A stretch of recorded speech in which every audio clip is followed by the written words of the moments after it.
ರಾಜೀವಿ ಆ ಫೈಲು? ಹಾ ಸಿಕ್ತು ರೀ. ಏನಪ್ಪ ಜಾನು, ನಿನ್ನ ಇನ್ಕಮ್ ಟ್ಯಾಕ್ಸ್ ಪ್ರಾಬ್ಲಮ್ ಸಾಲ್ವ್ ಆಯ್ತಾ?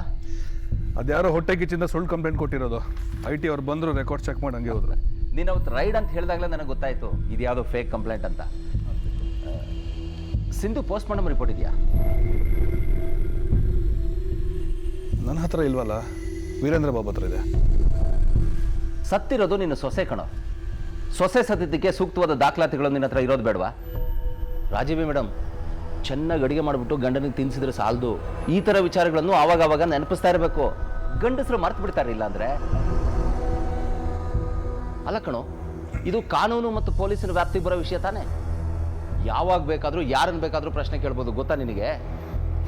ಅಲ್ಲ ರಾಜೀವಿ, ನನಗೊಂದು ದೊಡ್ಡ ಸಂಶಯ. ಇವನು ಡಾಕ್ಟ್ರಾ, ವಕೀಲನ ಅಥವಾ ಪೊಲೀಸ ಅಂತ? ಮೂರು ಅಲ್ಲ ಕಣೋ, ನಿನ್ನ ಫ್ರೆಂಡು. ಅದು ನನಗೆ ಇಂಪಾರ್ಟೆಂಟ್. ಅನು ಫೋನ್ ಮಾಡಿದ್ಲ?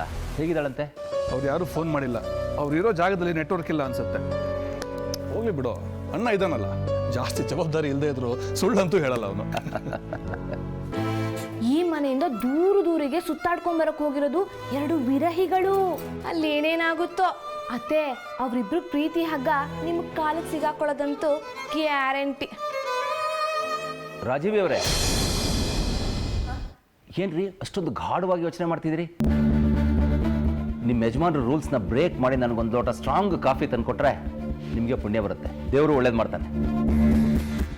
ಹಾಗೆ ನಿಮ್ಮ ಯೋಚನೆ ಮಾಡೋ ಕಾಯಿಲೆ ಇದೆ ನೋಡಿ, ಅದು ವಾಸಿಯಾಗುತ್ತೆ.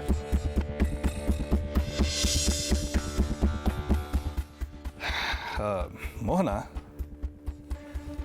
ಈ ಪೋಸ್ಟ್ ಮಾರ್ಟಮ್ ರಿಪೋರ್ಟ್ ಬಗ್ಗೆ ಮತ್ತೆ ಯಾಕೆ ಕೇಳ್ತಾ ಇದೆಯಾ? ಈ ಥರ ವಿಷಯಗಳು ಯಾವಾಗಲೂ ನನ್ನ ತಲೆನ ಕೊರಿತಾ ಇರ್ತವೆ. ತುಂಬ ನೇರವಾಗಿ ನಡೆಯೋರು ಒಂದೊಂದು ಸಲ ವಕ್ರವಾಗಿ ನಡೆದಿರ್ತಾರೆ. ಶಿಸ್ತು ಅನ್ನೋರು ಕೆಲವು ಸಲ ಸೋಮಾರಿಗಳಾಗ್ಬಿಟ್ಟಿರ್ತಾರೆ. ಯಾವತ್ತೂ ಟ್ರಾಫಿಕ್ ರೂಲ್ಸ್ ಫಾಲೋ ಮಾಡೋರು ಒಂದೇ ಒಂದಿನ ಸಿಗ್ನಲ್ನ ಜಂಪ್ ಮಾಡಿರ್ತಾರೆ. ಸೊ ನಾನು ಮನುಷ್ಯರ ವರ್ತನೆಗಳ ಬಗ್ಗೆ ಅಧ್ಯಯನ ಮಾಡ್ತಾ ಇದ್ದೀನಿ. ಸ್ವಲ್ಪ ಕಾಫಿ ಬಂದ್ಬಿಟ್ರೆ ನಾನು ಹೊಡ್ತೀನಿ, ಕೆಲಸ ಇದೆ. ಹೊಡ್ತೀನಿ ಅಂದರೆ ಗುಡ್ ಬೈ ಅಂತಲ್ಲ ಕಣೋ, ಹೋಗಿ ಮತ್ತೆ ಬರ್ತೀನಿ. ಹಾಗೆ ಬರ್ತಾ ನಿಮಗೆಲ್ಲ ಒಂದು ಒಳ್ಳೆ ಸುದ್ದಿ ತರ್ತೀನಿ. ಏನು ಸಿಹಿ ಸುದ್ದಿನ? ಬ್ರಹ್ಮಚಾರಿ ಆಗಿದ್ದವನಿಗೆ ಮದುವೆ ಆಗ್ಬೇಕು ಅಂತ ಏನಾದರೂ ಆಸೆ ಹುಟ್ಟಾ? ನಾನಾ? ಮದುವೆನಾ? ಓಹ್, ಥ್ಯಾಂಕ್ ಯು. ಮದುವೆ ಅನ್ನೋದು ತಮ್ಮ ಸುತ್ತ ತಾವೇ ಹಾಕೊಂಡು ಬೇಲಿ ಅಂತಾರೆ. ಒಂದು ಸರ್ತಿ ಬೇಲಿ ಹಾಕೊಂಡ್ರೆ ಹಾರಬೇಕು ಅನ್ಸುತ್ತಂತೆ. ಅದಕ್ಕೆ ನಾನು ಬ್ರಹ್ಮಚಾರಿಯಾಗೇ ಇರ್ತೀನಿ.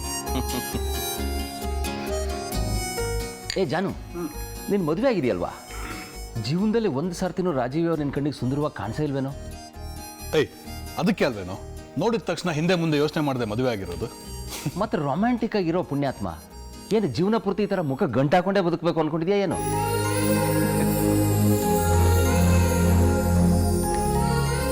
ಓಕೆ, ನಾನೊಂದು 2 ದಿವಸದ ಮಟ್ಟಿಗೆ ಹೊರಗಡೆ ಹೋಗ್ತಾ ಇದ್ದೀನಿ. ಮತ್ತೆ ಬರ್ತೀನಿ. ಬರೋವಾಗ ನಿಮಗೆಲ್ಲ ಒಳ್ಳೆ ನ್ಯೂಸ್ ತೊಗೊಂಡ್ಬರ್ತೀನಿ, ಸಿಹಿ ಸುದ್ದಿ. ಓಕೆನಾ?